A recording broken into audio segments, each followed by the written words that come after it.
ஆயிரம் ஜன்னல் வீடு இது அன்பு வாழும் கூடு. ஆலமரத்து விழுது இத நாணி வேறு யாரு? அடை காக்குற கோழிய போலவே இந்த கூட்ட காப்பது யாருங்க?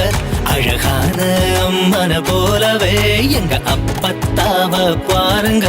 பாசமான புலிங்க கூட 10 நாள் தூங்கலாம். பாசமுள்ள இந்த வீட்டில் படிக்கட்டா மாறலாம். ஆயிரம் ஜன்னல் வீடு இது அன்பு வாழும் கூடு.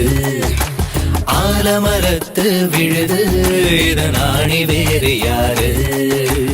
இப்படி ஒரு வாழ்க்கைலாம் உண்மையிலேயே சொர்க்கம் தான். சுத்தி போட்டுக்கோங்கன்னு இந்த வீடியோ பார்த்துட்டு பலரும் சொல்லிட்டு இருக்காங்க.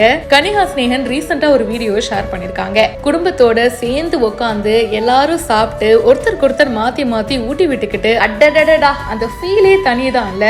அத்தை மாமா சித்தி சித்தப்பா பெரியம்மா பெரியப்பான்னு நம்மளாம் வந்து சின்ன பசங்களா இருந்திருப்போம். கசின்ஸ் நிறைய பேர் இருப்பாங்க. எல்லாரும் சேர்ந்து ஜாலியா விளையாடிட்டு ஃபன் பண்ணிட்டு நைட்டு தூங்காம கதை பேசிட்டு அதெல்லாம் வேற லெவல் ஒரு ஃபீலுங்க. கிட்டத்தட்ட அப்படி ஒரு லைஃப் தான் இவங்க 2 பேரும் வாழ்ந்துட்டு இருக்காங்கன்னு சொல்லணும். இவங்க வந்து இப்போ சொந்த ஊருக்கு போயிருக்காங்க.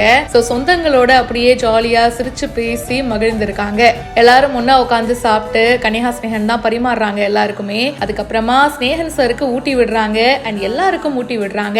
அதுக்கப்புறமா அங்க இருக்கிற கிட்ஸ் கூட எல்லாம் சேர்ந்து அங்க புளியங்கா இருக்கு அதை பறிச்சு எடுத்துட்டு வந்து அப்புறம் உப்பு காரம் போட்டெல்லாம் சாப்பிட்டு அந்த 90s கிட்ஸா நம்ம என்னெல்லாம் பண்ணுவோமோ அதெல்லாம் இப்ப மறுபடியும் கனிகா பண்ணிட்டு இருக்காங்க. பார்க்கும் போதே நல்லா இருக்குங்க. நம்ம சொந்த ஊர்ல இருக்கும் போது அங்க இருக்கிற பசங்களோட சேர்ந்து நம்ம சொந்தக்காரங்களோட சேர்ந்து இந்த மாதிரி நிறைய விஷயங்கள் பண்ணிருப்போம்ல. இந்த வீடியோவை தான் வந்து கனிகா ஷேர் பண்ணிருக்காங்க அண்ட் இது நிறைய பேருக்கு ரொம்ப பிடிச்சிருக்கு. இப்படிப்பட்ட ஒரு கிராமத்து வாழ்க்கை தான் பெஸ்ட்னா கீழே கமெண்ட் பாக்ஸ்ல மறக்காம பிரியா கூட ஷேர் பண்ணுங்க. மேலும் பல செய்திகள் பிஹைண்ட் ரூட்ஸ்ல வந்துட்டே இருக்கு. இப்போவே ஃபாலோ பண்ணுங்க.